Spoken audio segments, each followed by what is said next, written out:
Assalamualaikum warahmatullahi wabarakatuh. Kali ini saya akan menjelaskan tentang reaksi kimia dan stoikiometri.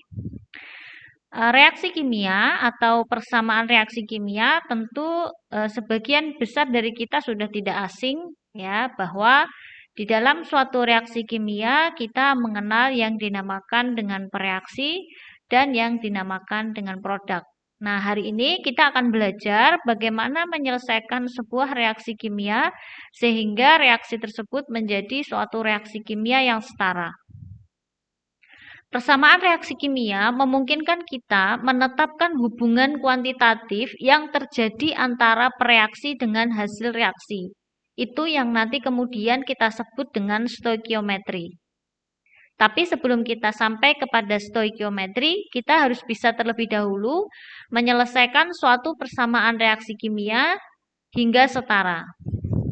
Nah, di sini saya memiliki satu reaksi kimia, contoh satu reaksi kimia yang setara, yaitu antara kalium iodida dan timbal nitrat. Kemudian dia menghasilkan kalium nitrat dan timbal iodida. Nah, apa yang bisa kita ketahui dari reaksi ini? Ya, teman-teman harus tahu istilah-istilah yang ada di dalam suatu reaksi kimia. Angka di depan satu senyawa yang terdapat pada reaksi kimia, ya dalam hal ini adalah angka 2 yang terletak di depan kalium iodida dan di depan kalium nitrat, itu kita sebut sebagai koefisien reaksi, ya, yang letaknya di depan. Ya. Oke, kemudian kalium iodida dan timbal nitrat yang berada di sebelah kiri panah itu disebut sebagai pereaksi. Sedangkan kalium nitrat dan timbal iodida yang berada di sebelah kanan panah itu adalah hasil reaksi. Kebetulan yang saya contohkan di sini adalah reaksi kimia satu arah. Ya, mungkin teman-teman pernah menjumpai suatu reaksi yang panahnya bolak-balik. Itu namanya reaksi reversibel atau reaksi bolak-balik, arahnya bisa kanan bisa kiri. Tapi yang kita pelajari saat ini adalah reaksi irreversibel atau reaksi satu arah, di mana sebelah kiri panah itu adalah reaksi, pereaksi maksud saya atau reaktan, sedangkan di sebelah kanan panah adalah hasil reaksi atau produk. Nah, ini yang harus teman-teman pahami istilah ini. Nah, setiap reaksi kimia harus setara jumlah unsurnya. Ya, kemarin kita sudah belajar apa itu unsur. Unsur itu dapat dilihat pada tabel periodik unsur ya atau SPU. Nah, kalau kita belajar tentang reaksi kimia harus sama jumlah unsurnya antara di sebelah kiri panah dan di sebelah kanan panah. Di sini saya mempunyai contoh reaksi yang belum setara. Di sini ada reaksi antara natrium hidroksida atau NaOH dengan tembaga sulfat atau CuSO4 menghasilkan natrium sulfat dan tembaga hidroksida. Ya, ini belum setara reaksinya. Nah, kita akan belajar dulu bagaimana menyetarakan reaksi. Mungkin bagi yang dulu sudah pernah belajar, ini sebagai refreshment saja untuk menyetarakan reaksi. Nah, caranya kita lihat ya, kita mulai dari unsur selain O dan H. Itu yang kita samakan dulu. Kita mulai dengan Na. Kita lihat unsur Na di sebelah kiri panah ada jumlahnya 1, kemudian di kanan panah jumlahnya 2. Ini ya Na2. Sehingga ini disebut belum setara karena di sebelah kiri Na-nya jumlahnya 1, di sebelah kanan Na-nya jumlahnya 2. Maka harus kita samakan jumlahnya. Caranya bagaimana menyetarakan reaksi atau menyamakan jumlahnya? Caranya dengan menambahkan satu angka ya, angka di depan sanyawanya. Ya, jadi di sini kita tambahkan angka 2. Ingat, untuk menyetarakan reaksi tidak boleh menambahkan angka di tengah ya, di tengah-tengah misalnya di sini Na2OH itu tidak boleh. Tidak boleh pula menambahkan di belakang. Jadi, menyetarakan reaksi harus menambahkan angka di depan. Kenapa harus di depan? Karena kalau kita tambahkan di tengah atau di belakang, itu akan mengubah senyawanya. Bukan lagi natrium hidroksida. Mungkin natrium mungkin OH-nya menjadi 2 itu sudah beda lagi senyawanya. Sehingga untuk menyetarakan reaksi kita hanya boleh menambahkan angka itu di depan senyawa. Itulah yang disebut koefisien reaksi tadi. Nah, dengan kita menambahkan angka 2 di depan NaOH, ini maknanya Na-nya jumlahnya 2. Tidak hanya Na, O-nya pun jumlahnya 2, H-nya pun jumlahnya 2. Nah, sehingga kalau kita menambahkan angka 2 di depan NaOH, natriumnya jumlahnya 2, oksigennya jumlahnya 2, dan hidrogennya jumlahnya 2. Nah, sekarang kita lihat, di sini Na-nya sudah 2, di kanan sudah 2, berarti setara. Cu-nya di sebelah kiri 1, di kanan 1, sudah setara. S-nya 1, di sini 1, sudah setara. O-nya di sebelah sini ada 5, di sebelah kiri, di sebelah kanan, di sini, oh mohon maaf, sebelah kiri O-nya ada 6, karena ini O-nya 2 di NaOH. Sudah ada angka 2 di depannya, sehingga O-nya di sini 6, 2 ditambah 4, dan di sebelah kanan pun di sini 4, di sini 2. Karena 2 kali ya. OH 2 kali itu berarti O-nya 2, hanya 2. Berarti O-nya 6, sama. Hanya di sini 2, di sini juga 2. Nah, berarti reaksi tersebut sudah setara. Ya. Begitu cara menyetarakan reaksi. Nah, ini ada macam-macam reaksi. Nanti teman-teman bisa membaca di slide yang sudah saya lampirkan. Ada yang disebut reaksi penggabungan. Ya, reaksi penggabungan namanya saja penggabungan, otomatis dia menggabungkan satu molekul dengan molekul yang lain membentuk senyawa yang baru. Itu namanya reaksi penggabungan, ya. Nah, di sini contohnya adalah natrium solid, ya. Solid itu bentuknya padat dengan Cl2, ya, klor dalam bentuk gas, ya. Berarti ada padatan natrium direaksikan dengan gas klorida atau gas klor, dia menghasilkan padatan NaCl. Nah, ini reaksinya juga sudah setara. Ada juga yang disebut reaksi penguraian. Ya, seperti namanya, reaksi penguraian adalah sebuah reaksi senyawa tunggal yang dia terurai membentuk beberapa zat baru. Di sini contohnya adalah kalsium karbonat yang terurai menjadi kalsium oksida dan juga karbon dioksida. Ya, karbon dioksida dalam bentuk gas dan kalsium oksidanya dalam bentuk padatan. Kemudian ada juga reaksi pergantian, ya, dan reaksi metatesis. Yang satunya pertukaran tunggal, yang satunya pertukaran ganda. Apa bedanya? Kalau pertukaran tunggal, reaksi antara unsur dengan senyawa yang unsurnya itu menggantikan unsur lain dalam senyawa tersebut. Ya, jadi misalkan di sini ada Fe padatan direaksikan dengan tembaga nitrat. Dia menggantikan posisi tembaga. Jadi besinya menggantikan posisi tembaga. Namanya pertukaran tunggal. Tembaganya ditukar dengan besi. Ya, menghasilkan tembaga padatan dan besi nitrat aki. Aki itu larutan. Ya, artinya dia dicampur dengan pelarut. Oke.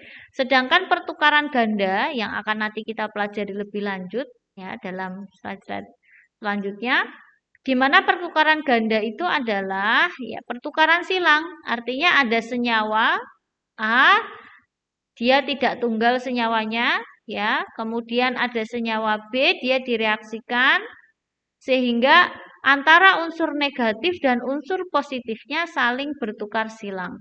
Contoh di sini adalah kalium iodida larutan direaksikan dengan larutan timbal nitrat menghasilkan larutan kalium nitrat dan timbal iodida dalam bentuk padatan. Ya, jadi kalau reaksi ini dilaksanakan atau dilakukan nanti akan terbentuk endapan timbal iodida.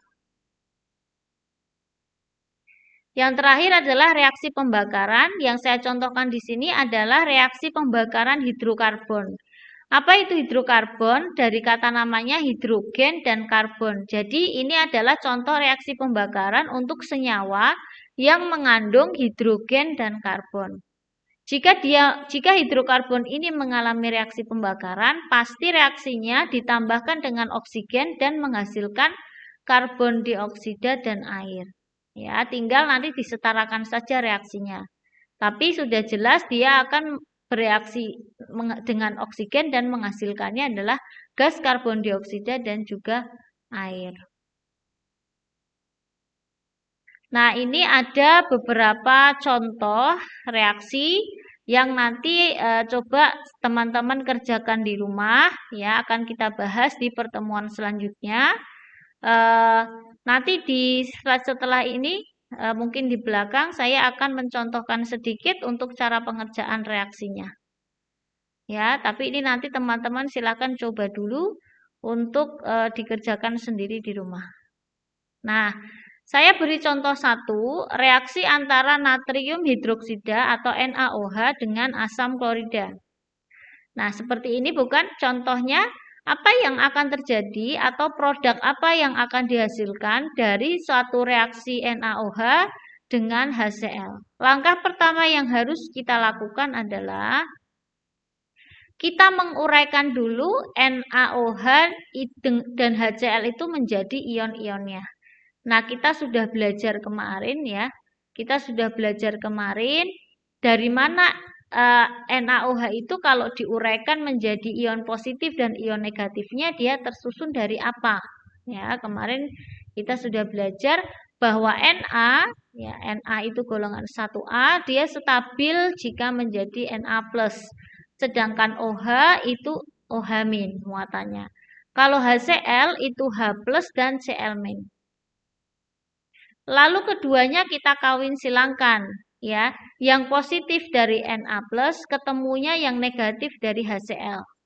Kemudian yang negatif dari NaOH ketemunya yang positif dari HCl.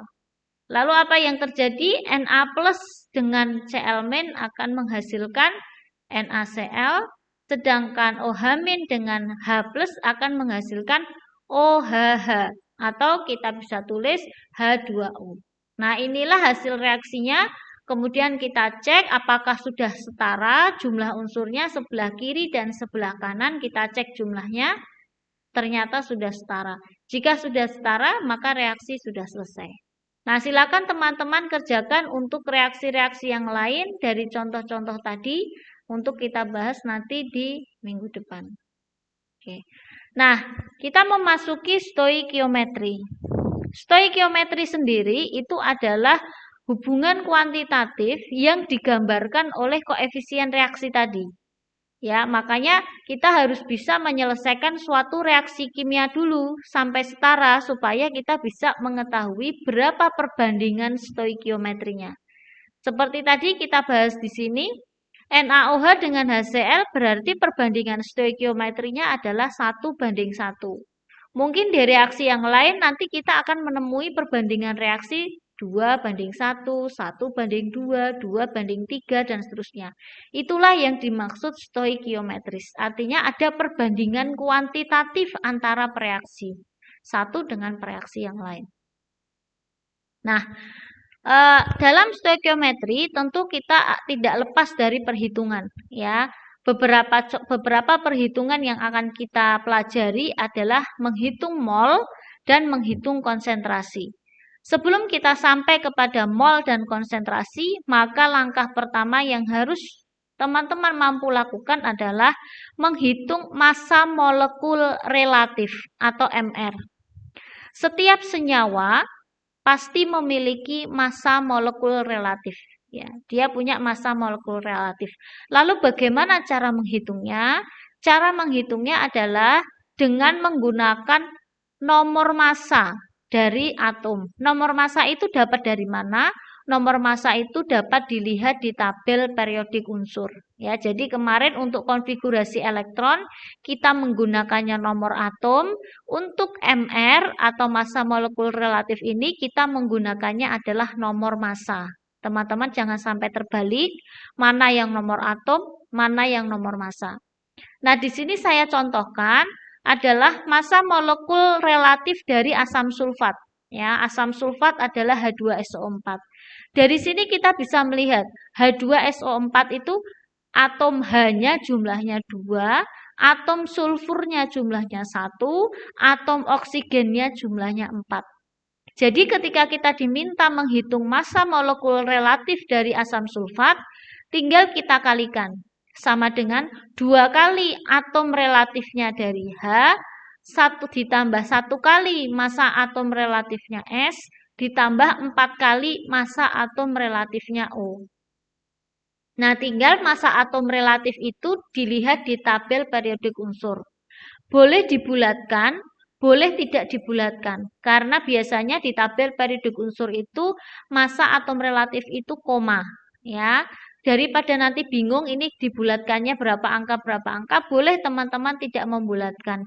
Kalau misal di belakang koma terlalu banyak, silakan dibulatkan. Kalau mau dibulatkan 2 angka belakang koma pun tidak masalah. Di sini saya bulatkan menjadi bilangan bulat ya. Atom H itu massa atom relatifnya 1, sulfur itu 32, O itu 16. Tinggal dimasukkan ke dalam massa atom relatif masing-masing. Sehingga ketemu jumlahnya adalah MR-nya 98 dengan satuan gram per mol. Jangan lupa selalu mencantumkan satuan dalam menghitung MR maupun besaran-besaran apapun. Oke. Nah, ini adalah contoh latihan soal yang coba teman-teman harus kerjakan. Silakan menghitung MR-nya masing-masing ya. MR CaOH2 kali berapa, PbI2 berapa, dan amonium sulfat berapa. Nanti kita akan bahas minggu depan. Oke. Nah, selanjutnya ketika kita sudah bisa menghitung MR, kita sekarang masuk kepada mol dan konsentrasi dalam molaritas. Karena konsentrasi dalam molaritas itu adalah salah satu satuan dari konsentrasi yang cukup sering digunakan. Apa bedanya mol dengan molaritas ini?